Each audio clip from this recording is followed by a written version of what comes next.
Yaponiya chet ellik sayyohlar uchun kirish qoidalarini kuchaytirmoqda. Asosiy o'zgarishlar qatorida majburiy tibbiy sug'urta, soliq imtiyozlari va qarzlarni nazorat qilishni kuchaytirish bor. U sog'liqni saqlash muassasalariga moliyaviy yukni kamaytirishga qaratilgan.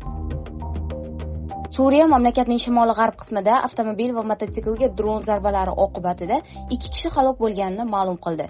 Idlib mintaqasidagi 2 dron hujumi uchun javobgarlikni hech kim bo'yniga olmagan. Ammo Suriyadagi AQSh boshchiligidagi koalitsiya o'tmishda bu hududdagi terrorchilarga zarba bergan.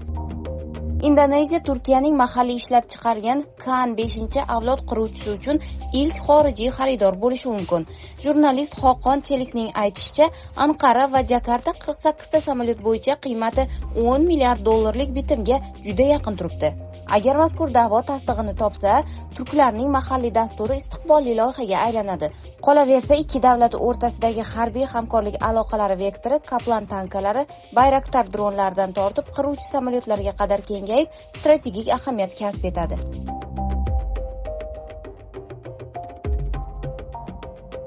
Birlashgan Millatlar Tashkilotining yangi demografik hisobotiga ko'ra, Hindiston aholisi 2025-yilda 1,46 milliardga yetgan.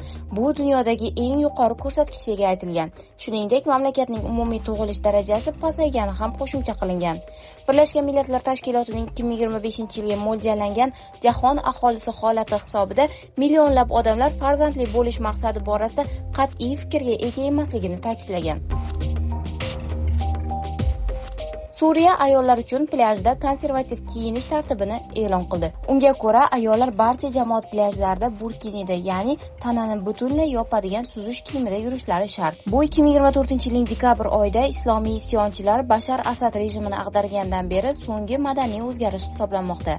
Turizm vazirligi yangi tartib jamoatchilik manfaatlari talablari asosida ishlab chiqarilganini ma'lum qilgan.